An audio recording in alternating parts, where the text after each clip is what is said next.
एउटा नयाँ सूर्य, एउटा नयाँ शक्ति, ऊर्जा शक्तिले ओतप्रोत विशाल उज्जवल संभावना बोकेको नवगठित पुनर्गठित पार्टी नेपाल कम्युनिस्ट पार्टी एकीकृत समाजवादी को केन्द्रीय अध्यक्ष को हैसियत में तमारू सबैलाई र यस बैठक को अध्यक्ष को हैसियतले समेत तपाईलाई हार्दिक स्वागत गर्न चाहन्छु। हाम्रो यो बैठक आफैमा पनि महत्त्वपूर्ण बैठक हो। हामीले निकै लामो समयदेखि संसदमा पनि र पार्टीमा पनि पार्टी अध्यक्ष तथा प्रधानमन्त्री केपी ओलीजी का गलत विचारहरू, एकलकाटे दृष्टिकोणहरू, व्यक्तिवादी चिन्तन र चरित्रहरू का विरुद्धमा संघर्ष गर्दै आएका थिए। सामूहिकतालाई परित्याग गर्ने, सामूहिकता जस्तो कम्युनिस्ट पार्टी का निम्ति अत्यन्तै आवश्यक विचार निर्माण गर्नका लागि, संगठन निर्माण गर्नका लागि, आन्दोलन निर्माण गर्नका लागि र यी सबै सञ्चालन गर्नका लागि अत्यन्तै आवश्यक भएको सामूहिकताको भावनालाई परित्याग गर्नुभएका पार्टी अध्यक्ष का व्यक्तिवादिता का विरुद्धमा हामी सुरुदेखि नै जुझ्दै आयौँ। 2071 सालको साउन महिनामा, असार साउन महिनामा सम्पन्न भएको 9 महाधिवेशन पश्चात पार्टी को जिम्मेवारी सम्हालिसकेपछि अनि पछि गएर सरकार को जिम्मेवारी सम्हालिसकेपछि पार्टी भित्र पनि सरकार में पनि उहाँको व्यक्तिवाद देखा पर्न थाल्यो। उहाँको व्यक्तिवादी चरित्र देखा पर्न थाल्यो। त्यस प्रवृत्तिका विरुद्धमा हामीले सुरुदेखि नै आलोचना गर्यौं, सम्झायौं, सुझाव दियौं, त्यसो नगर्नका लागि आग्रह गर्यौं। तर उहाँले आग्रह पनि सुन्नु भएन, सुझाव पनि मान्नु भएन, आलोचनालाई पनि वास्ता गर्नु भएन। बरु आलोचना गर्नेहरू उहाँका कोपभाजन बन्न पुगे। उहाँको कार्यशैलीसँग असहमत भएका व्यक्तिहरू पाखा लगाइए, पन्छाइए। उहाँको यो व्यक्तिवाद अत्यन्तै चरम रूपमा देखा पर्न थाल्यो। उहाँको व्यक्तिवादी प्रवृत्ति को हामी सबै स्वीकार भयौँ। उहाँको व्यक्तिवादी प्रवृत्ति को हामी सबै स्वीकार भयौँ र हामीलाई थाहा छ त्यसका विरुद्धमा हामीले निरन्तर सङ्घर्ष गर्यौँ। निरन्तर सङ्घर्ष गर्दै आयौँ। अविराम रूपमा हामीले पार्टीभित्र अन्तर सङ्घर्ष चलाउँदै आयौँ। पार्टीभित्र हामीले बडो शालीनताका साथ आफ्ना कुराहरू राख्यौँ। त्यो गलत कुराहरूप्रति हामीले सम्झौता गरेका होइनौँ, गलत कुरालाई प्रशंसा गरेका पनि होइनौँ, त्यसको ताली बजाएर स्वागत पनि गरेका होइनौँ। वाह वाह क्या गजब भन्दै कहिले पनि हामीले प्रशंसा पनि गरेका हौँ। बरु सुधार्नका लागि मित्रवत सुझावहरू दियौँ, कमरेडली प्रयत्नहरू गर्यौँ, एक्लै सम्झाउने कोसिस गर्यौँ, विभिन्न कमिटीका बैठकहरूमा कोसिस गर्यौँ। उहाँले सामुन्नेमा त मिठो कुरा गर्ने तर ती कुनै कुरालाई पनि ग्रहण नगर्ने। हामी संसदीय दलका सदस्यहरू भुक्तभोगी छौँ। कसैलाई कुनै कुराहरू छलफल गर्न पनि नदिने, कसैको राय सल्लाह परामर्शवाला चाहिँदै नचाहिने, सरकारको नीति कार्यक्रम बनाउने कुरामा सहभागी नै नगराउने, बजेट निर्माण गर्ने कुरामा वास्तै नगर्ने हुँदा प्रतिनिधि सभा वा राष्ट्रिय सभामा विभिन्न पदहरूमा व्यक्तिहरूको चयन गर्दाखेरि आफूप्रति 100% वफादार भएका नतमस्तक हुने व्यक्तिहरूलाई मात्रै मौका दिने, पार्टीभित्र रहेको एउटा अर्को ठुलो समूह जो महाधिवेशन पश्चात जहिले पनि पन्छाइयो, माथिदेखि तलसम्म उनीहरूलाई व्यवस्था गरियो, कुनै पनि जिम्मेवारी दिइएन। ती सबै सिङ्गो पंक्ति दुखित भयो। त्यो सिङ्गो पंक्ति बडो पार्टीको भविष्यप्रति के होला भन्ने कुरामा अत्यन्तै चिन्तित भयो। तर तिनीहरूलाई पार्टीको भावधारामा समेट्ने गरी, पार्टीको सङ्गठनात्मक प्रवाहमा समेट्ने गरी, पार्टीको जिम्मेवारी प्रदान गर्ने गरी, सबैलाई समान व्यवहार गर्ने गरी न्यायोचित ढङ्गबाट कामको जिम्मेवारीको बाँडफाँड गरिएन। न्यायको निम्ति लड्ने हामी कम्युनिस्टहरू आफ्नै पार्टीभित्र अन्याय सहनुपर्ने अवस्था बन्यो। अन्यायले सीमा नाग्दै नाग्दै अत्याचारको तहमा पुग्यो। तर अन्याय अत्याचार त्यही पनि हामी सहँदै आयौँ। यी सबै सिलसिलामा बजेटहरू निर्माण गर्दा पनि त्यस्तै गरियो, बजेट बाँडफाँड गर्दाखेरि त्यस्तै गरियो, योजना परियोजना निर्माण गर्दा त्यस्तै गरियो, ती परियोजनाहरू बाँडफाँड गर्दा त्यस्तै गरियो। अनि त्यहाँभित्र पनि उहाँको आशीर्वाद पाएर भएका धेरैजसो मन्त्रीहरूले वास्तै नगर्ने स्थिति पनि बन्यो। संसदभित्र बोल्न नदिने स्थिति पनि बन्यो। बोल्नका लागि पनि उनीहरूका पछि सधैँभरि उनीहरूको चाकरी गर्नुपर्ने अवस्था उत्पन्न भयो, फकाउनु पर्ने स्थिति उत्पन्न भयो, रिसाउनु पर्ने अवस्था उत्पन्न भयो। तर कुनै पनि कुराहरूलाई जुन हिसाबले सहज ढङ्गले लिनु पर्दथ्यो त्यो लिने काम भएन। नेतृत्वको तहमा मात्र होइन, त्यो तल्लो तहसम्म पनि त्यस्ता व्यवहारहरू हामीले भोग्नु पर्यो। संसदभित्र त्यही अवस्था भयो। सिङ्गो पार्टीको सन्दर्भमा पनि, सिङ्गो पार्टीभित्र पनि यस्तै किसिमको वातावरण सृजना गरियो। फलस्वरूप संसदभित्र पनि उकुस मुकुस, सिङ्गै पार्टीमा पनि उकुस मुकुस पैदा भयो। अनि यही समय सन्दर्भभित्र हामी सबैलाई थाहा छ, देशको राजनीतिका दुईटा महत्त्वपूर्ण शक्तिहरू, कम्युनिस्ट घटकहरू एकताबद्ध भए। नेपाल कम्युनिस्ट पार्टी एमाले र नेपाल कम्युनिस्ट पार्टी माओवादी केन्द्र चुनावमा पनि सँगसँगै गए। सङ्घीय चुनावमा, प्रादेशिक चुनावमा र पछि निर्वाचनमा प्राप्त भएको सफलताको आधारमा अनि सँगसँगै अगाडि बढ्ने हिसाबले सरकार गठन हुने काम र त्यस क्रममा पार्टी एकीकृत हुने काम पनि भयो। अब पार्टी एकीकृत भइसकेपछि नयाँ ढङ्गले पार्टी चल्ला भन्ने सोचियो।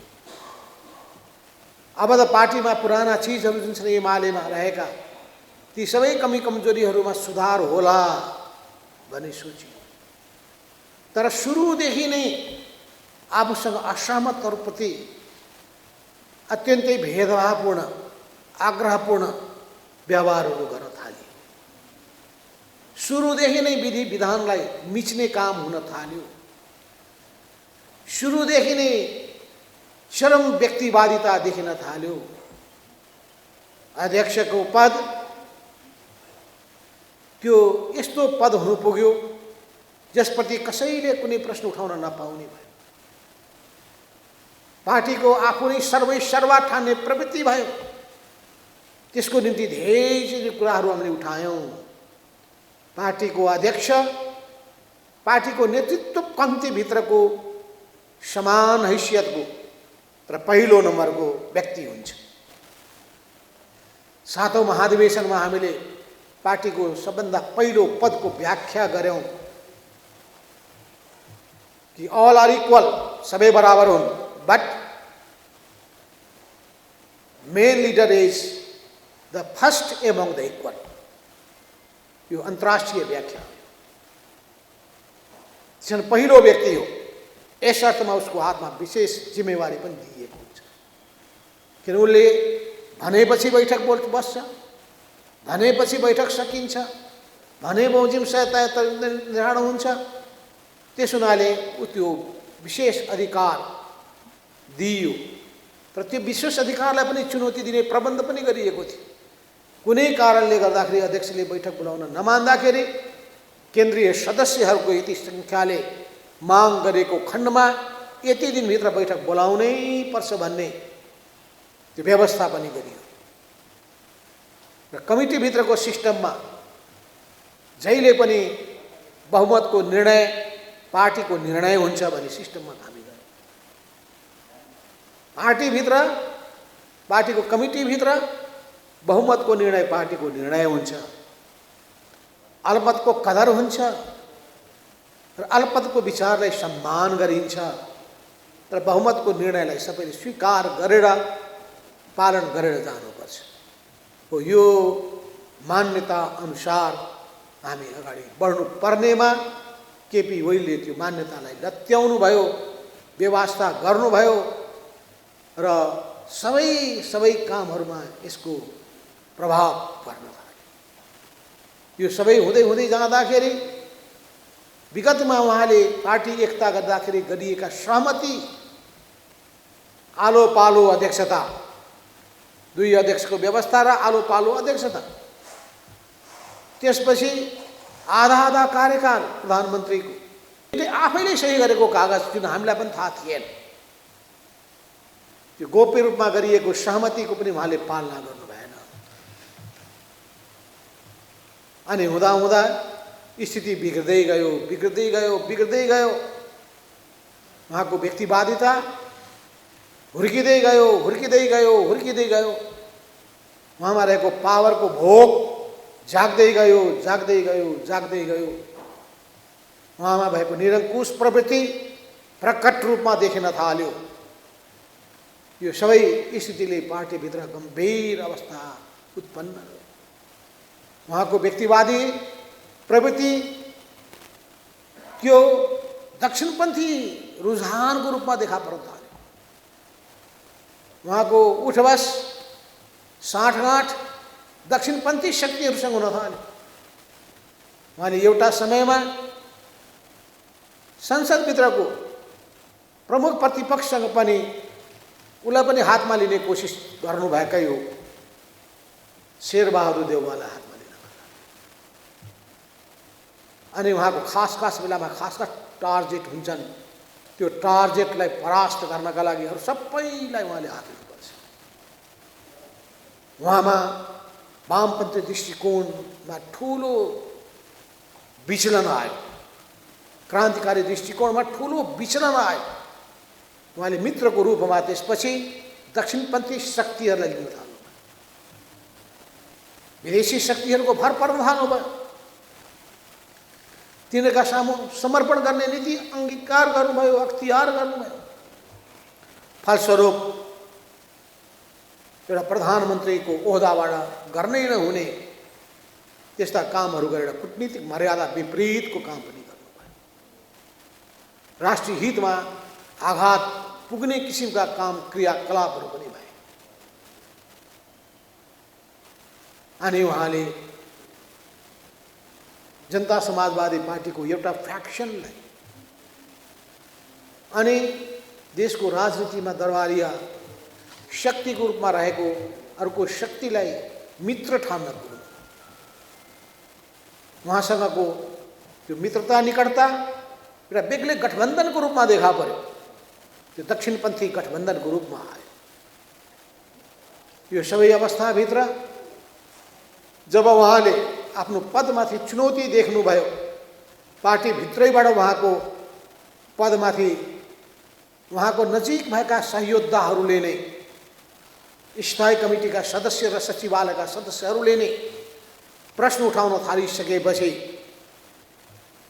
उठाइसकेपछि उहाँले अब खतरनाक कदम चाल्ने सङ्केत देखाउनु भयो। पहिले पार्टी विभाजनको रूपमा अध्यादेश ल्याएर, अर्को पार्टी निर्वाचन आयोगमा दर्ता गरेर, चाहिँ यो पार्टीको फुटको सुरुवात गर्ने व्यक्ति केपी ओलीजी हो, हामी होइनौँ।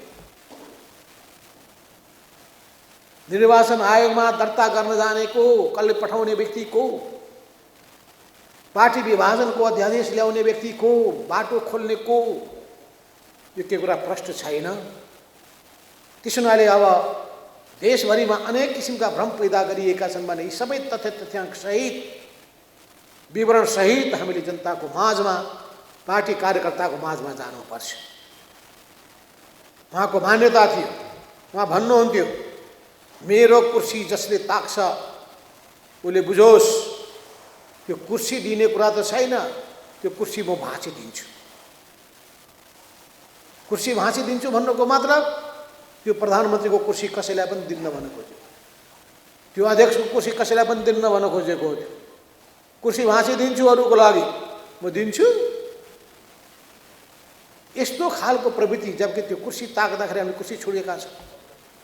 मैं आफै पनि प्रधानमन्त्री हुँदाखेरि छोडेको, कर्जेन खनालले प्रधानमन्त्री हुँदाखेरि उहाँले छोडेको, कसैले नताक्दाखेरि पनि हामीले पार्टीको प्रमुख जिम्मेवारीबाट म शैक्षिक रूपमा हटेको पनि, किनभने हाम्रो निम्ति कुर्सी प्रमुख होइन, पार्टीभित्रको एकता प्रमुख।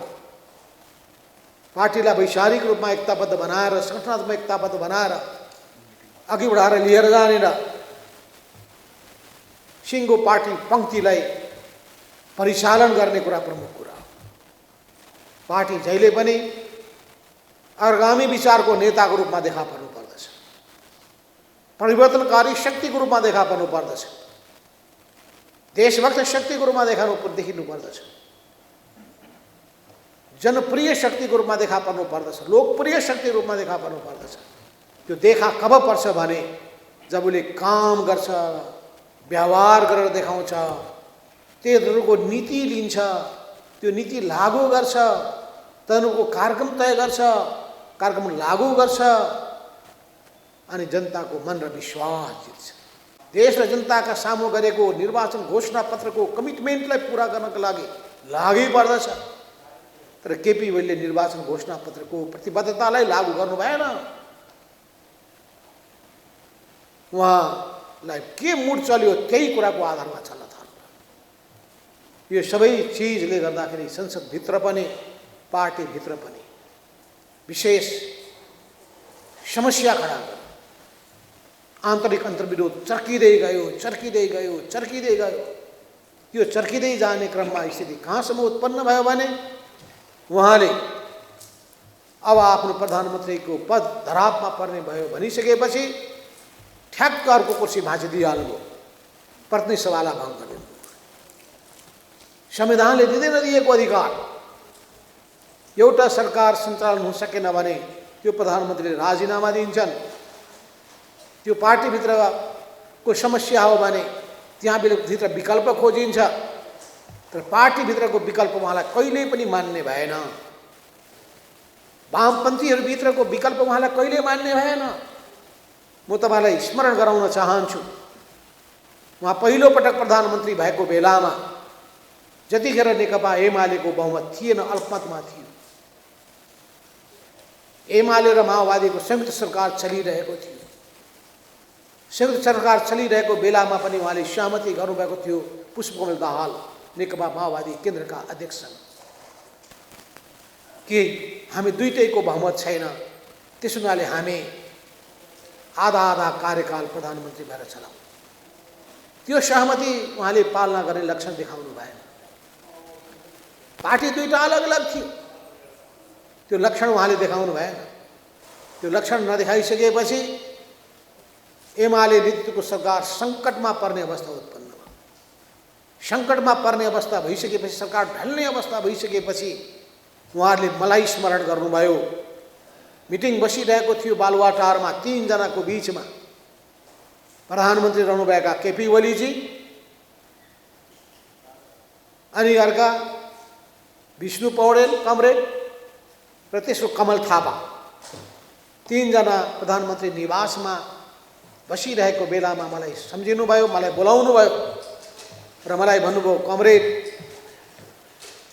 यो सरकार त अब ढल्ने भयो। अब प्रचण्डजी त शेरबहादुरसँग मिलिकन यो सरकारमाथिको विश्वास फिर्ता लिने गरी अर्को सरकार बनाउने गरी जाने हुनुभयो। केही उपाय छ रोक्ने? मैले उहाँलाई भने उपाय छ। त्यो उपाय चल्छ। के छ उपाय? प्रचण्डजीलाई मिलाउने जिम्मा मेरो। मैले भने उहाँलाई काङ्ग्रेसको पङ्क्तिमा जान नदिने जिम्मा मेरो। म सक्छु, ल कोसिस गर्नु पर्यो। मैले उपाय के छ भने हाम्रो पनि, मलाई त्यो बेलासम्म थाहा थिएन दुईटैको आधा आधा कार्यकाल। मैले उपाय के छ भने तुरुन्तै अब उहाँलाई प्रधानमन्त्री पद दिउँ, तर तुरुन्तै दिइहाल्ने होइन, अब दिउँ। अहिले तपाईँ प्रधानमन्त्री हुनुहुन्छ, म पनि प्रधानमन्त्री भइसकेको मान्छे र प्रधानमन्त्री मात्र पार्टीको मान्छे पनि हो म नेता। तर यो पार्टीको प्रतिष्ठाका लागि पनि नीति र कार्यक्रम तपाईँले नै पेश गर्नुहोस् एमालेको सरकार भएको बेला, र बजेट पनि तपाईँले नै पेश गर्नुहोस्। किन तपाईँले पेश गर्दाखेरि नेकपा एमालेको अध्यक्ष रहेका प्रधानमन्त्रीले पेश गरेको देखिन्छ, पार्टीको प्रतिष्ठा बढ्छ। राम्रो बजेट, राम्रो नीति कार्यक्रम ल्याउनुहोस्, त्यसपछि बजेट पास गर्न लगाउनुहोस्।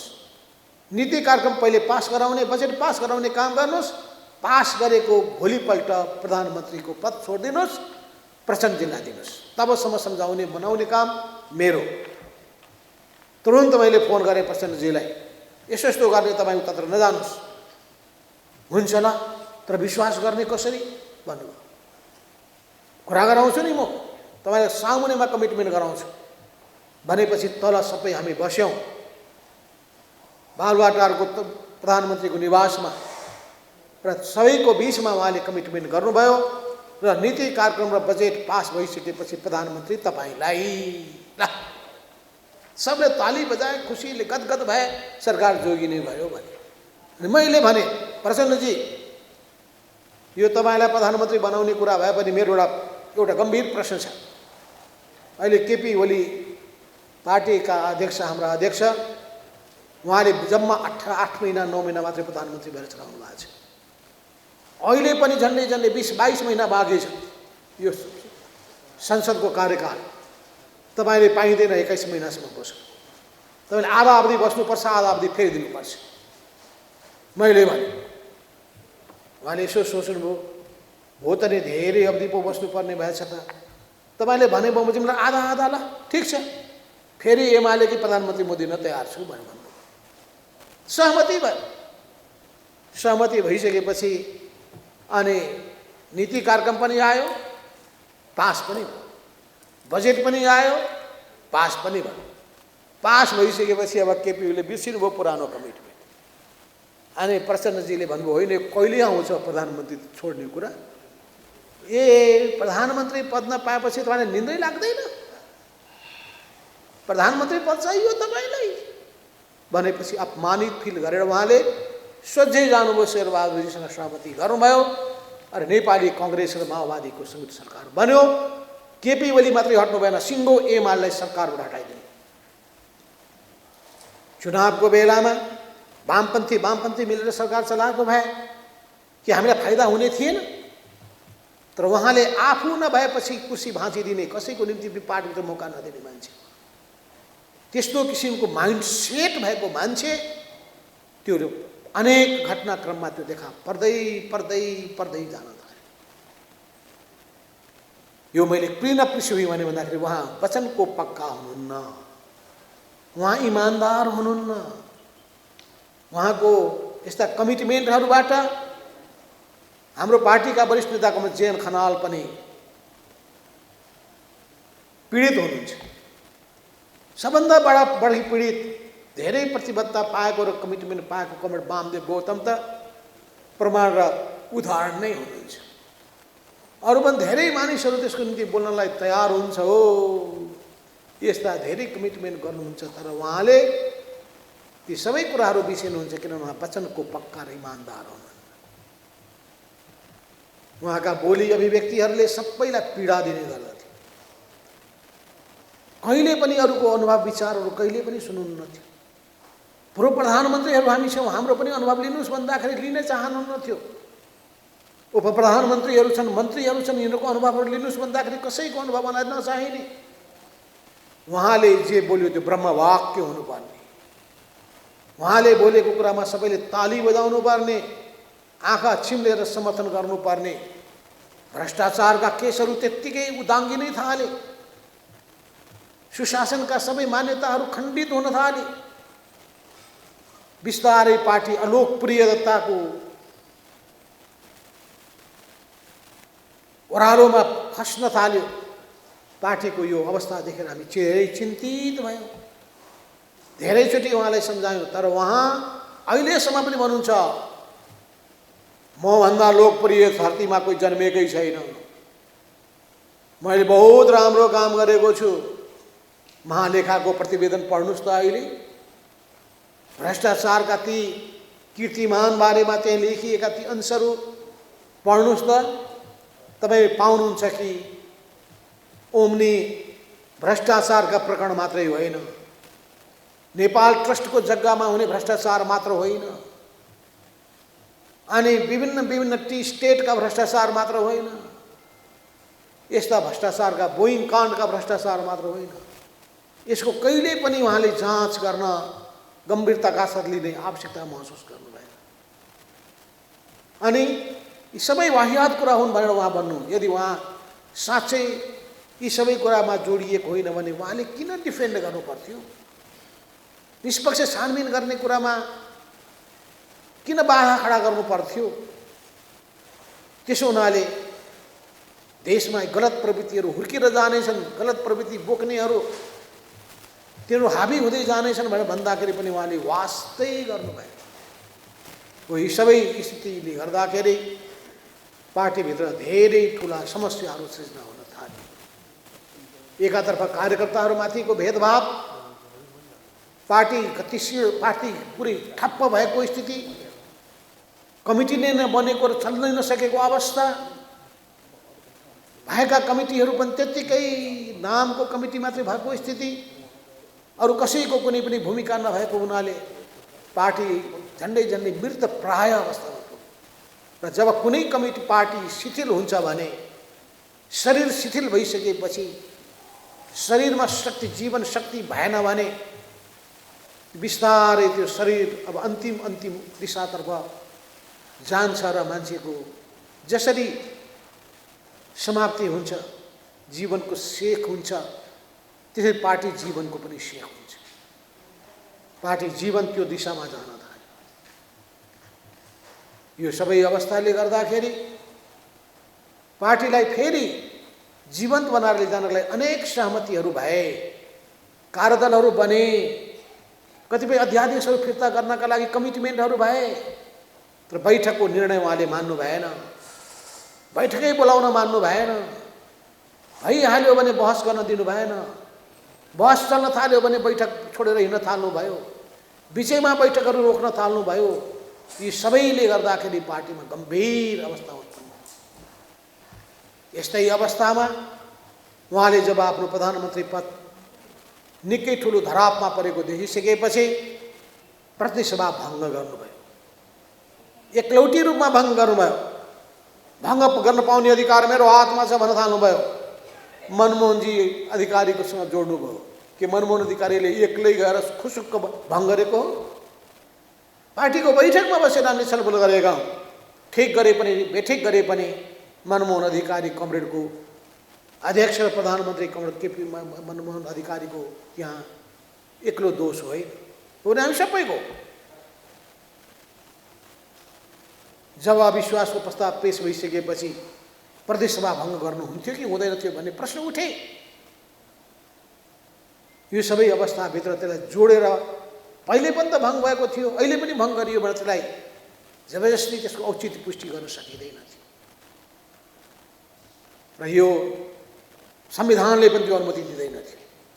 यो संवैधानिक व्यवस्था के हो भन्दाखेरि अन्तिम प्रयास गरेसम्म यो सरकार, यो प्रतिसभा पुरै कार्यकाल टिक्न सकोस् भन्ने चाहना। तर प्रतिसभाले नै प्रधानमन्त्री दिन सकेन भने 76 को 5 मा पुग्नुपर्ने बाध्यता भयो र 5 ले पनि सरकार दिन सकेन भने बल्ल 76 अन्तर्गत विघटन गरेर नयाँ चुनावमा जानुपर्ने अवस्था बन्थ्यो।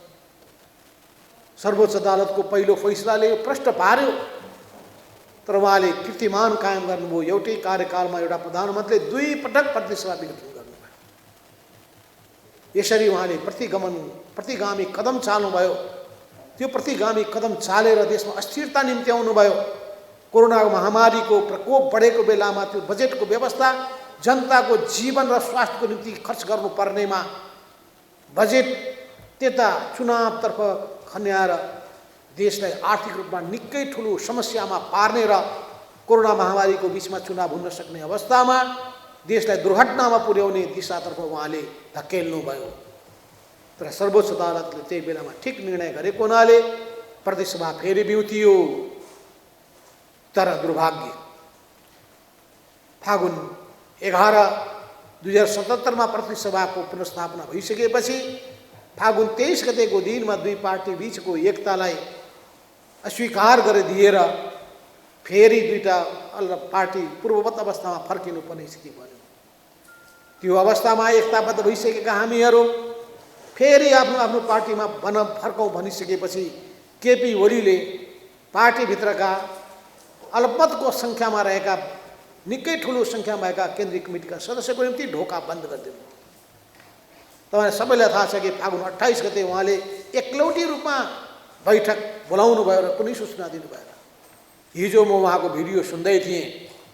खबर पठाएकै हो, सूचित गरेकै हो, कति झुठो बोल्न सक्ने हेर्नुहोस् त।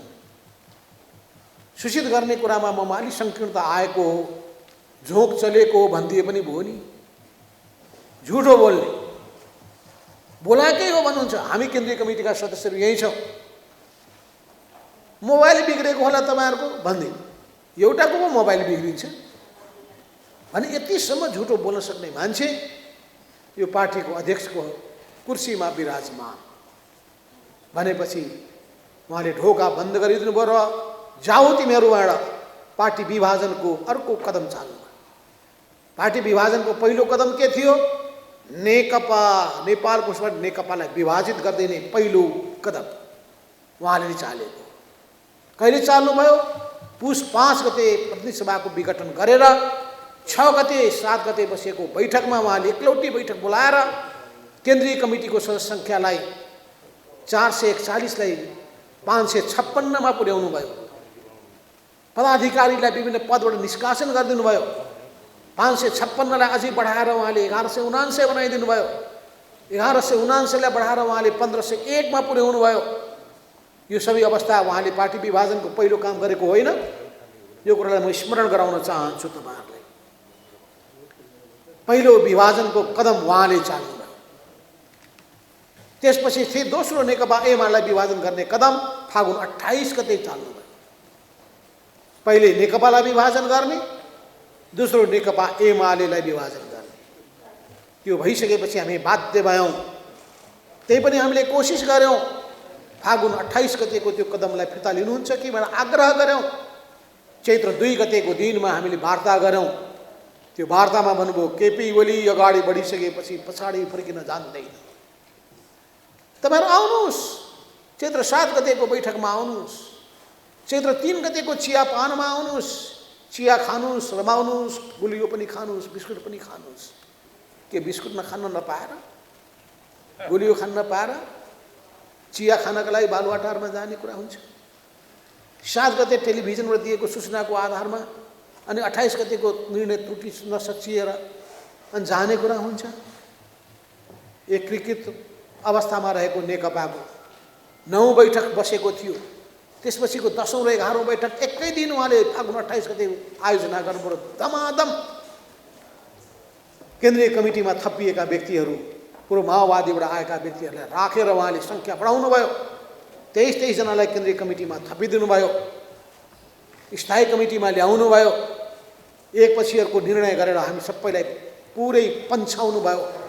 जहाँ जान्छन् जाउन् भन्नुभयो, तिमीहरूको काम छैन भन्नुभयो। त्यस्तो भइसकेपछि पनि तैपनि हामीले अझै त कोसिस गरौँ भनेर भन्यो। एकातर्फ हामीले अब कुनै उपाय छ कि छैन त्यो पनि हेरौँ, तर चुप लागेर बस्न सकिँदैन। अन्यायका विरुद्धमा विद्रोह गर्नुपर्छ भन्ने आवाज बुलन्द भयो। देशभरिमा भएका जिल्ला कमिटीका पदाधिकारीहरू जो पहिले एकीकृत नेकपा एमालेमा थिए, एकीकृत अवस्थामा पार्टी छुट्टै भएको अवस्थामा, त्यो अवस्थामा भएका जम्मैलाई निकालिसकेपछि हामीले समानान्तर गतिविधि गर्ने निर्णय गर्यौँ। कमिटीको पुनर्गठन गर्ने निर्णय गर्यौँ। त्यसपछि हामीले यसै क्रममा जनसङ्गठनको केन्द्रीय भेलाहरू गर्यौँ। केन्द्र, प्रदेश, जिल्ला सबै तहमा कमिटीहरू बनाउने निर्णय गर्यौँ र विद्रोहको बिगुल फुक्यौँ। हामीले 2 महिने सङ्गठन सुदृढीकरण अभियान सञ्चालन गर्यौँ हामीले। र त्यसै क्रममा तुरुन्तै पार्टी अहिले नै फोड्नुपर्छ भन्ने कुराहरू पनि आए। केपी ओलीलाई प्रधानमन्त्री पदबाट तत्काल निकाल्नुपर्छ भन्ने पनि कुरा आए। सिङ्गो केन्द्रीय कमिटी, हाम्रो विचार समूहको केन्द्रीय कमिटीको एक आवाज थियो। हाम्रो विचार समूहको स्थायी कमिटीको एक आवाज थियो। त्यही एक आवाज भइसकेपछि हाम्रो सङ्ख्या नपुग्ने भएको हुनाले अरूलाई पनि मिलाउनु पर्ने जिम्मेवारी दिइयो। पार्टीका स्थायी कमिटीका कमरेडहरूले शेरबहादुर देउवालाई कन्भिन्स गरेर, प्रचण्डलाई विश्वास दिलाएर, उपेन्द्र यादवको विश्वास जितेर अनि एकपछि अर्को कदम चालियो। विश्वासको मत लिन खोज्दाखेरि हामी अनुपस्थित भएर उहाँलाई अल्पमतमा पुर्याउने काम गर्यौँ। त्यो अल्पमतमा पुर्याउने कुराको सन्दर्भमा अनुपस्थित भइदिए हुन्छ भने केपी ओलीबाट सन्देश आयो, राजीनामा नदिनुहोस्, बरु ठिकै छ अनुपस्थित भइदिए हुन्थ्यो भनेर भन्नुभयो। आज आएर अर्कै कुरा गरेर हुन्छ? यो सबै अवस्थाभित्र त्यही पनि हामी धैर्यताका साथ जब फेरि पनि वार्ताको निम्ति सम्भावना छ भने फेरि त्यसलाई सुरु गऱ्यौँ, अन्तिम कोसिस गऱ्यौँ। विगतमा भएका ती राजनीतिक इस्युहरू पनि हल हुनेछन्, प्रतिगमनका कदमहरू सच्चिनेछन्। त्यसपछि गएर पार्टीलाई विधान अनुरूप समुचित ढङ्गबाट, उचित ढङ्गले व्यवस्थित गरेर लाने कामहरू हुनेछ भनेर आशा गऱ्यौँ। तर ती कुनै पनि कामहरू भएनन्। जहिले पनि वार्ता नाटकको रूपमा आयो। कहिले बागमती प्रदेशको राष्ट्रिय सभाको सदस्यको सन्दर्भमा आयो, त्यो आफूले उठाएको उम्मेदवारलाई जिताउनका लागि वार्ताको नाटक गरिएको थियो। जिताएको भोलिपल्ट उहाँले हामीलाई उल्लु साबित गर्नुहुने थियो। यिनीहरूलाई मैले आँखामा छारो हालिदिएँ ल, किन पहिले उहाँले त्यस्तै भन्नुभएको थियो। किनभने पार्टीभित्र उहाँले प्रधानमन्त्री पद दिन्छु भनेर उहाँले स्थायी कमिटीका सदस्यलाई वचन दिनुभएको थियो। हामी नेताहरूलाई 3 जनालाई एकै दिनमा 3टा नेतालाई भन्नुभयो, तपाईँ नै पार्टी अध्यक्ष 1 महिनापछि, 1 वर्षपछि तपाईँ नै प्रधानमन्त्री भनेर वचन दिनुभयो। एउटालाई वचन दिए हुन्थ्यो, 3 जनालाई एकै दिनमा, कहिले 11 बजे एकजना एउटालाई, 1 बजे अर्कोलाई, 4 बजे अर्कोलाई, एकै दिनमा 3 जनालाई भनेपछि 3टेलाई उल्लु बनाउने। यो धरतीमा सबै उल्लु नै बन्न तयार छन् कि भन्ने ठानेको हो। अनि 3 जना नेता बेलुका 6 बजे बस्दाखेरि त सबै पोल खोली छ, जम्मैलाई पनि बाँडिएको रहेछ त यो पद भनेपछि यो सबै भोगेका भुक्तभोगीहरू अब केपी ओलीको भ्रमजालमा पर्नु हुँदैन भन्ने निष्कर्षमा पुगियो। यो निष्कर्षमा पुग्ने क्रममा नै हामी अघि बढ्दै थियौँ। केपी ओलीलाई प्रधानमन्त्री पदबाट हटाउनुपर्छ भन्ने निष्कर्षको आधारमा अघि बढ्दै थियौँ। कतिपय साथीहरू साथमा नजाने अवस्था देखा पर्यो। यो लामो यात्रामा कसैको खुट्टा त्यत्तिकै थाक्दो रहेछ। थाक्ने मान्छेलाई केही भन्न सकिँदैन। तङ्ग्रिसकेपछि फेरि हिँडेर साथ आउनु होला भन्ने आशा गर्नुपर्ने हुन्छ। मेरो धेरै केही गुनासो छैन। नसक्नेले नसक्ने नै हो, गर्ने कि सक्नेले पो धान्ने हो। म सक्छु 20 किलोको भारी बोक्छु, अब 50 किलोको भारी मलाई पुगाइदिएपछि सक्छु। तपाईँहरूमध्ये जिरो ठुलो ज्यान भएका मान्छेले 50 होइन 60 किलोको 100 किलोको भारी बोक्नु होला। अब यो पार्टी पनि बनाउने चलाउने पनि भारी भनेको ठुलै भारी। तपाईँ हाम्रो काँध बलियो छ, कति किलोको? 100 किलो होइन, कति क्विन्टल बोक्नुपर्ने हो? पार्टी निर्माणको क्विन्टल बोकेर अगाडि बढ्नुपर्ने छ। यो अवस्थामा एउटा स्थितिमा हामी पुग्यौँ, असम्भव ठानिएको सबै किसिमका सेटिङलाई भत्काएर केपी ओलीलाई हामीले प्रधानमन्त्री पदबाट हटाइ छाड्यो। त्यसको निम्ति जब आफू पद जोखिममा भइसकेपछि उहाँले प्रतिसभा फेरि विघटन गर्ने दिशामा अगाडि, आफै अल्पमतमा पर्ने, फेरि मेरो बहुमत छ भन्दै चाहिँ कुद्दै जाने स्थिति पनि भयो। यो नैतिकताले दिने कुरा थिए। विश्वासको मत गुमाइसकेपछि तुरन्त राजीनामा दिनुपर्थ्यो, नैतिकताले त्यही भन्छ। र उहाँले यो पालना गर्नु भएन, यहाँ पनि पालना भएन, प्रदेशमा पनि त्यस्तो पालना भएन। जस्तो नेता हुन्छन् त्यस्तै कार्यकर्ता बन्दा रहेछन्। उहाँले त्यही संस्कार तल तलसम्म हुर्काउन खोज्नु। हामी उच्च नैतिकताको पाठ सिकाउँछौँ कार्यकर्ताहरूलाई, हामी राजनीतिक नैतिकताको पाठ सिकाउँछौँ कार्यकर्ताहरूलाई। नेताहरू असल भएपछि कार्यकर्ता पनि असल मार्गमा अगाडि बढ्छ। नेताहरू नै कमसल भइसकेपछि कार्यकर्तालाई हामीले भन्ने कुराको कुनै अर्थ हुँदैन। यी सबै कुराहरूको सन्दर्भमा हामी सबैलाई थाहा छ, हामी सबैलाई थाहा छ कि उहाँले फेरि मध्यरातमा गएर जब देख्नुभयो कि बहुमत पुग्ने कागज हस्ताक्षर सहित पुगिसकेको छ राष्ट्रपति कार्यालयमा, राष्ट्रपतिको हातमा पुग्दैछ भनेर भन्ने बित्तिकै फेरि मेरो बहुमत छ भनेर कागज लिएर जानुभयो। त्योभन्दा लाजमर्दो कुरा के हुन्थ्यो? त्यसपछि विघटन गरियो।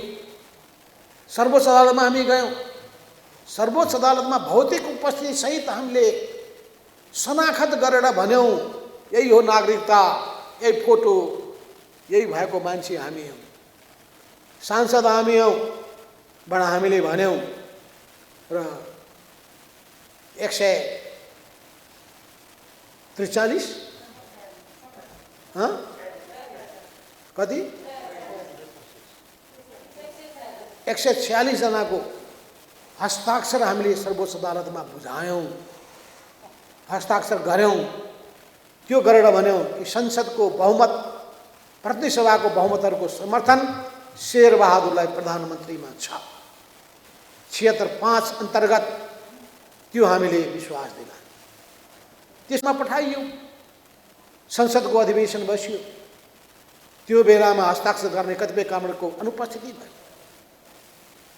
अनुपस्थिति हुनेहरूलाई पनि धन्यवाद छ, तर विद्रोही मानसिकताका साथ साथ दिने कमरेडलाई विशेष धन्यवाद छ, जसले गर्दाखेरि 23 हाम्रो दलको तर्फबाट 23 जनाको त्यहाँ हस्ताक्षर थियो र 23 जनाको सङ्ख्यामा हामीले हाम्रो सङ्ख्या पुर्यायौँ।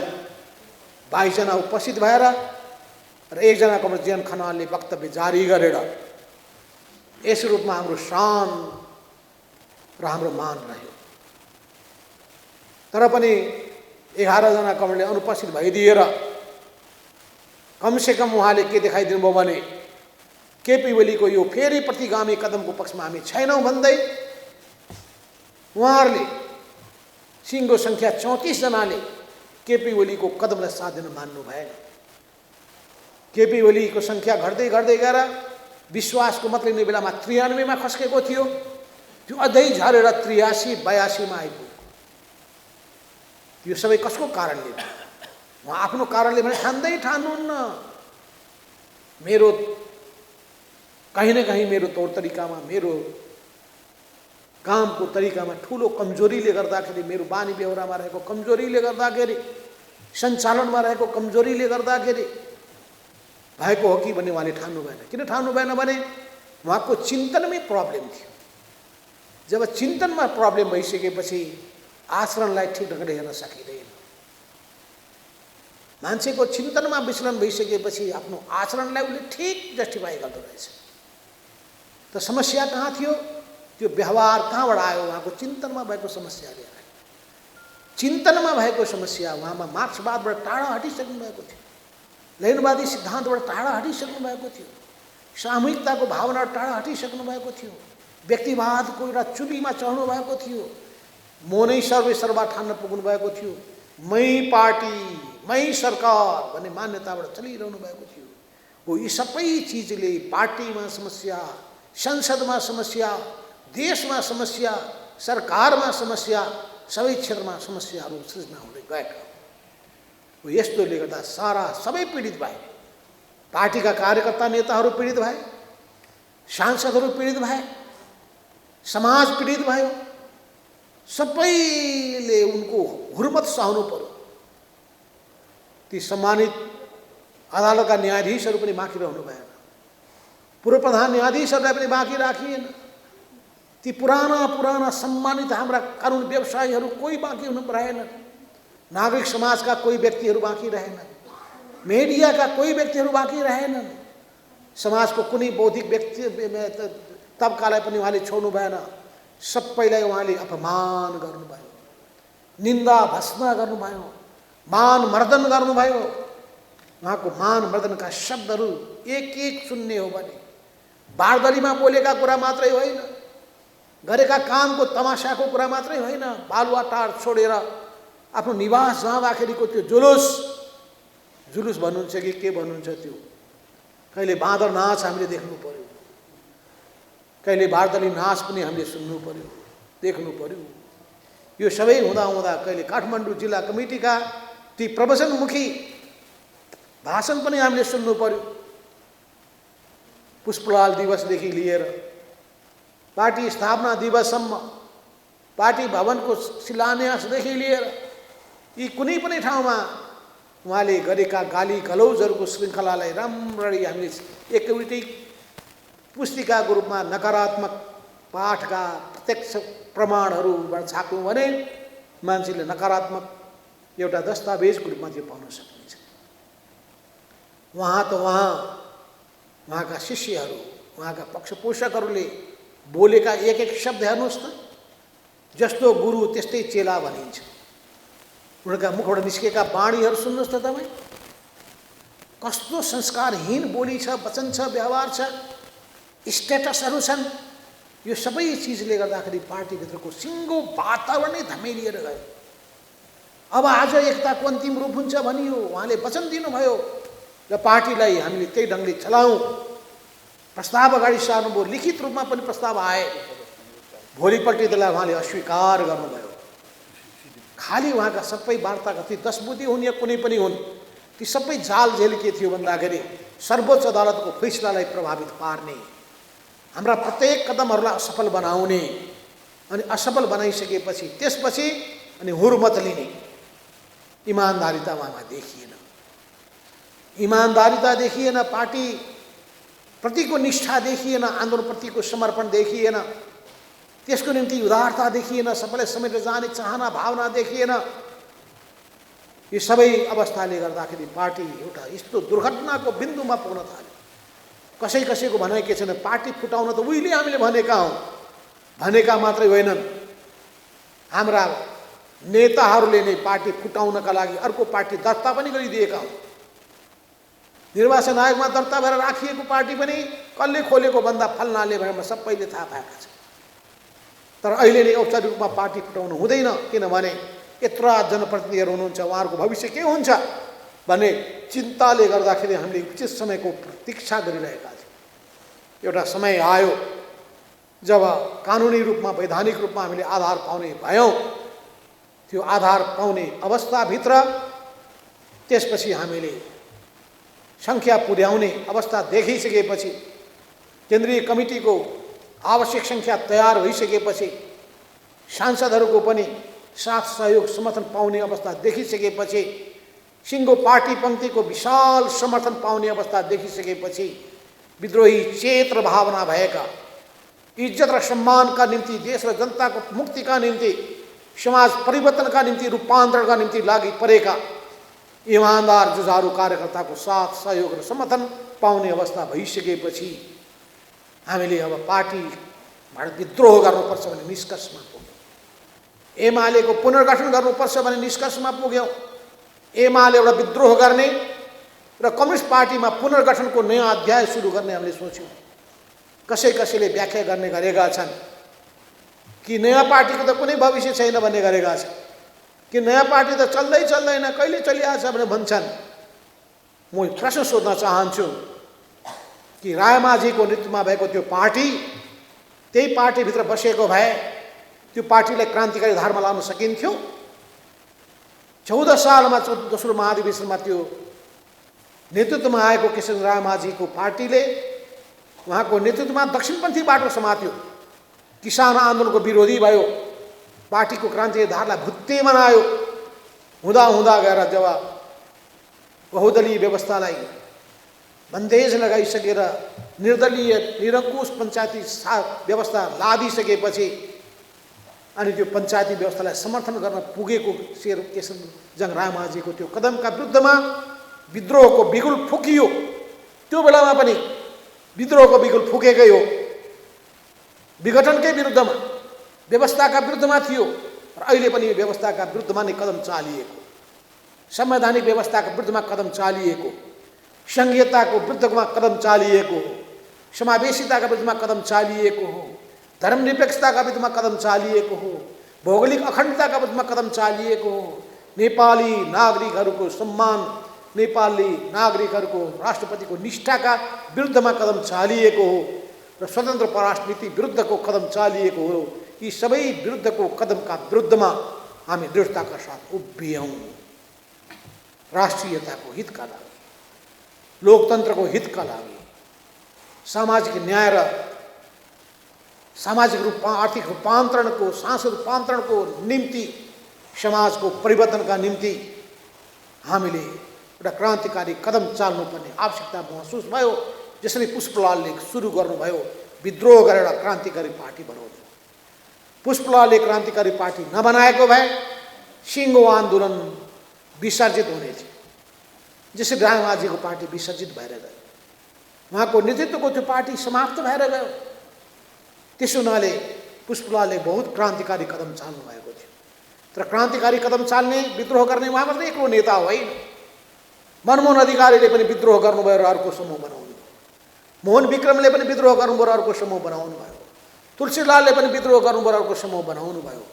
यी सबै अलग अलग विद्रोही समूहहरू बिस्तारै अघि बढ्दै जाने क्रममा फेरि पनि यी समूहहरू अघि बढ्न सक्ने अवस्था देखिएन। फेरि विद्रोहको आवाज बुलन्द भयो, झापा विद्रोह भयो, त्यही सिलसिलामा पछि माओवादी विद्रोह भयो। अनि पुष्पलालको समयमा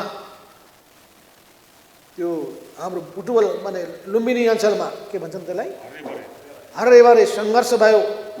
आज हरेभरेका एउटा योद्धासँग मेरो भेट भएको थियो, उहाँ पनि कमर बेदुराम भुषाल पनि त्यही हरेभरे सङ्घर्षको योद्धा हुनुहुन्छ।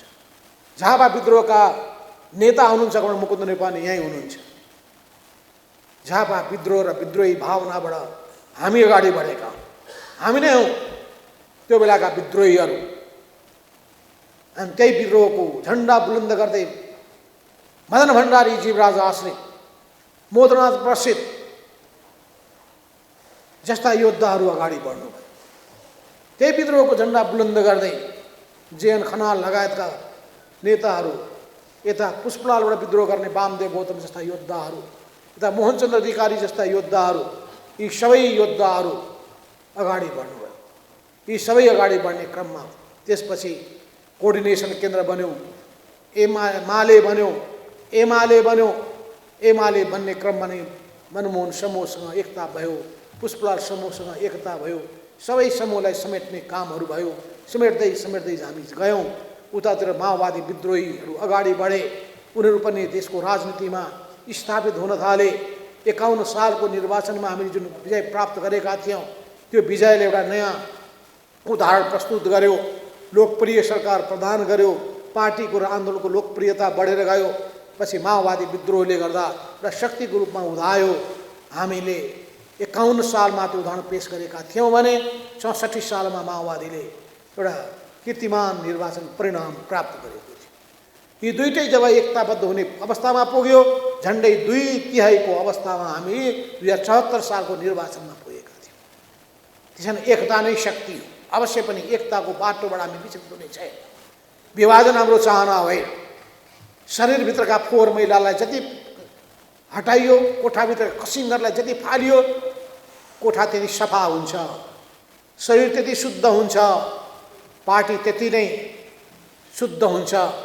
जति पार्टी शुद्ध हुन्छ, क्रान्तिकारी हुन्छ, त्यो आकर्षणको केन्द्र हुन्छ, जनताको विश्वास र आस्था जित्न सक्छ, आन्दोलनको नेतृत्व गर्न सक्दछ, परिवर्तनको विश्वास दिलाउन सक्दछ। त्यस हुनाले हामीले पुरानो त्यो एमालेको जस्तो प्रवृत्तिलाई यहाँ दोहोऱ्याउने होइन। नयाँ ढङ्गले अगाडि बढ्नुपर्छ। त्यो नयाँ ढङ्गले अघि बढ्नका लागि हाम्रा विचारहरूमा परिमार्जन हुनुपर्दछ। हाम्रा दृष्टिकोणहरू तीखो हुनुपर्दछ र हामीमा इमानदारिता, निष्ठा, समर्पणको भावना, पवित्र भावना हुनुपर्दछ।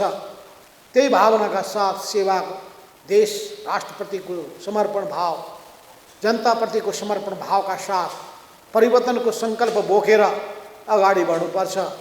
त्यस हुनाले यो केही नेता बीचको इगोको लडाइँ होइन, पदको लडाइँ पनि होइन।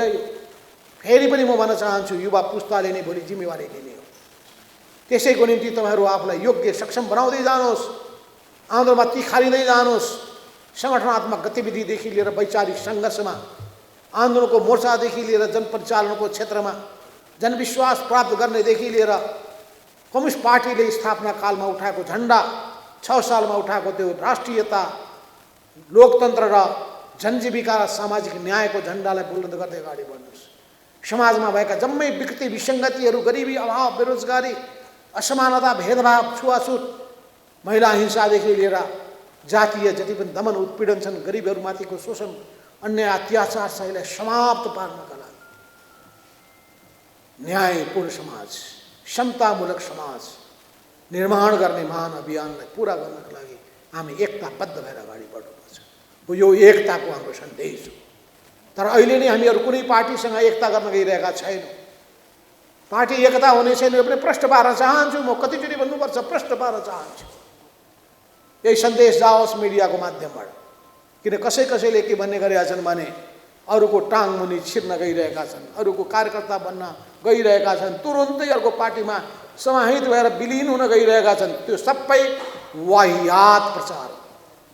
कुनै सत्यता छैन त्यसमा। हाम्रो सङ्गठनको संरचना विद्यमान छ, तल तल अलरेडी विद्यमान छ। गाउँ गाउँमा, टोल टोलमा, बस्ती बस्तीमा, जिल्ला जिल्लामा, जनसङ्गठनहरूमा समानान्तर रूपमा सबै कमिटीहरू विद्यमान छन्। त्यसको उपलो संरचना केन्द्रीय कमिटीलाई, प्रदेश कमिटीलाई हामी निर्माण, केन्द्रीय कमिटीको पुनर्निर्माण गर्नेछौँ। यसै सिलसिलामा हामीले निर्वाचन आयोगमा जब कानुनी स्थिति उत्पन्न भइसकेपछि हामी गयौँ। त्यस हुनाले पहिले गरेको भए हामी सांसद र जनप्रतिनिधिको हैसियत बचाउन सक्ने थिएनौँ। आज संविधान अनुरूप हामी सङ्घीय संसदका 30 जना र अरू थप हाम्रा कमरेडहरू हाम्रो नयाँ पार्टी नेपाल कम्युनिस्ट पार्टी एकीकृत समाजवादीको सांसदको रूपमा यहाँ उपस्थित हुनुभएको छ। त्यसैलाई अब कुनै हुइप लाग्ने, अरूको हुइप लाग्ने छैन। अब यो नयाँ पार्टीको हुइप लागु हुनेछ। अनि पालिकाहरूमा पनि निर्वाचन आयोगले 3 हप्ताभित्र गरिसक्नु पर्ने व्यवस्था भएको हुनाले त्यसअनुसार पनि अनुसार उहाँहरूले पनि आफ्नो निर्णय गर्नु हुनेछ। यो सबै अवस्थाभित्र हामीले नयाँ पार्टीको अहिले तदर्थ एउटा ढाँचा तयार गऱ्यौँ। दस्तावेजहरू निर्वाचन आयोगमा बुझाएका छौँ। तर ती सबै अहिले मस्यौदाको रूपमा नै रहेको छ। त्यसलाई हामीले यो पार्टीको एउटा सम्मेलन, राष्ट्रिय सम्मेलन गरेर त्यसलाई पूर्णता प्रदान गर्नुपर्छ, कमिटीलाई पनि पूर्णता प्रदान गर्नुपर्छ। र त्यस सन्दर्भमा नै अहिले हामी यहाँ उपस्थित भएका छौँ। हामी सबैलाई थाहा छ, हामी सबै कसरी विभिन्न दस्तावेजमा तपाईँहरूको सुझाव सल्लाह पनि लिएका छौँ। त्यसलाई हामी समुचित ढङ्गले पछि फेरि पनि अर्को सुझाव सल्लाह पनि लिनेछौँ। यो सबै गर्दै परिमार्जन गर्दै गर्दै गर्दै जानेछ र सब उपयुक्त के हुन्छ त्यसको आधारमा जानेछ। तर हामी कम्युनिस्ट दृष्टिकोणबाट, मार्क्सवाद लेनिनवादमा विचलित होइन, त्यो दिशामा दृढताका साथ अगाडि बढ्नेछ। नेपाली धरतीको मार्क्सवाद, यो सृजनात्मक प्रयोग रूप नेपाली रूपको समाजवादको नेपाली मोडेल, यी सबैको बारेमा हामी छलफल गर्नेछौँ। राज्यका सबै निकायको लोकतान्त्रिकरण गर्ने मान्यतालाई, पार्टीको लोकतान्त्रिकरण गर्ने मान्यतालाई, समाजको लोकतान्त्रिकरण गर्ने मान्यतालाई आत्मसात गर्दै अगाडि बढ्नेछौँ। लोकतन्त्रका मूल्य र मान्यतालाई आत्मसात गर्दै अन्तर्राष्ट्रिय रूपमा प्रचलित लोकतन्त्रका जति पनि आधारभूत विशेषता छन् त्यसलाई अङ्गीकार गर्दै जनताको बहुजनवादले देखाएको जुन अगाडि सारेको जुन मान्यताहरू छन् ती मान्यतालाई आत्मसात गर्दै हामी अगाडि बढ्नेछौँ। अहिले पुँजीवादको प्रारम्भिक चरणमा नेपाली समाज प्रवेश गरेको छ। यसर्थमा राष्ट्रिय पुँजीको विकासमा हाम्रो विशेष जोड रहनेछ। हामीले हाम्रो अर्थतन्त्रलाई गतिशील चलायमान र समृद्ध बनाउनका लागि, नेपाली जनतालाई गरिबीको चक्रबाट मुक्त गर्नका लागि र युवाहरूलाई व्यापक रूपमा आशा जगाउनका लागि, रोजगारीको प्रबन्ध गर्नका लागि, सिप विकास गर्नका लागि, युवाहरूको खुबी क्षमता प्रतिभाहरूलाई उजागर गर्नका लागि हाम्रो ध्यान केन्द्रित हुनेछ। पार्टीभित्र पनि हामी युवाहरूको ठुलो प्रवेश, पार्टीको सदस्य बनाउनलाई, कमिटीका जिम्मेवारीहरू प्रदान गर्नलाई र भोलि गएर नयाँ पुस्तालाई एकपछि अर्को जिम्मेवारी सुम्पिनका लागि तयार भएर बसेका पनि छौँ। यी सबै कुराहरूको सन्दर्भमा युवा पिँढीलाई कसरी आकर्षित गर्ने हो, पुरानो पुस्ताको विश्वास कसरी जित्ने हो र अगाडि बढ्नेहरूको हौसला कसरी बुलन्द गर्ने हो, त्यो सबै हिसाबले हामीले सोच्नु पर्दछ। भ्रमलाई छिर्नै पर्छ, झुटा प्रचार गरिएका कुरालाई खण्डन गर्नै पर्छ, त्यसपछि सही कुराको पक्षपोषण गर्नुपर्छ, सही विचारको सम्प्रेषण गर्नुपर्छ। हामी पवित्र भावनाका साथ अगाडि बढेका छौँ, क्रान्तिकारी उद्देश्य लिएर अगाडि बढेका छौँ। हाम्रो निजी स्वार्थ केही पनि छैन, राष्ट्र र जनताको स्वार्थ नै हाम्रो स्वार्थ हो। मार्क्सवादबाट हामी निर्देशित भएका व्यक्तिहरू वर्गीय दृष्टिकोण आत्मसात गर्दै हामी अगाडि बढ्नेछौँ। यस अर्थमा दृष्टिकोणमा कुनै विचलन नआओस्। हाम्रो आचरणमा गैर सरबारा प्रवृत्तिहरू छन् भने त्यसलाई हटाउने कुरामा हामी विशेष ध्यान दिन सकौँ। यी सबै कुराहरू गर्दै नेपाली समाजको रूपान्तरण गर्दै हामी विश्व समुदायसँग हातेमालो गर्दै मित्रतापूर्ण सम्बन्ध राख्दै नेपालको आर्थिक विकासको निम्ति सबैको सहयोगहरू लिँदै तर नेपालको स्वाभिमानमा आँच नपुग्ने, नेपालको हितमा कुठाराघात नहुने, नेपालको आन्तरिक मामिलामा अरूले हस्तक्षेप गर्ने अवस्थालाई अस्वीकार गर्दै नेपाली स्वाभिमानलाई जोगाउँदै बचाउँदै देशमा रहेका नेपाली, विदेशमा रहेका नेपालीहरू ती सबैको योग्यता, क्षमता, उनीहरूले प्राप्त गरेका ज्ञान, अनुभव, बुद्धि, पुँजी सबै नेपाली विकास, नेपाल राष्ट्रको विकासको निम्ति, नेपाली समाजको परिवर्तनको निम्ति परिचालन गर्दै हामी अगाडि बढ्नेछौँ। यसर्थमा छिमेकीहरूसँगको सम्बन्धदेखि लिएर सबै शक्तिहरूसँग हाम्रो सम्बन्ध संयुक्त राष्ट्रको बडापत्रको सिद्धान्तमा आधारित, पञ्चशीलको सिद्धान्तमा आधारित भएर अगाडि बढ्नेछ। यस हिसाबले नै हामी अगाडि बढ्नुपर्ने भएको हुनाले आज हामी एउटा नयाँ चरणमा पुग्यौँ। पार्टीको निर्माण गऱ्यौँ, पार्टी दर्ता गऱ्यौँ, प्रमाणपत्र प्राप्त गरिसक्यौँ, निर्वाचन आयोगबाट पत्र संसदीय सचिवालयमा संसदमा आइसक्यो र त्यही पत्र हामी अब अध्ययन यहाँ पाठ गर्नेछौँ र त्यसको आधारमा आज संसदीय दलको गठन गर्दै संसदीय सङ्घर्षको मोर्चामा पनि अनि पार्टीले पार्टी निर्माणको मोर्चामा पनि अनि पार्टीले लोकप्रिय आन्दोलनको मोर्चामा पनि अगाडि बढ्नेछ। यस दिशामा एकताबद्ध भएर अघि बढ्नका लागि हार्दिक आह्वान गर्दै म आफ्नो भनाइ यहीँ टुङ्ग्याउँछु।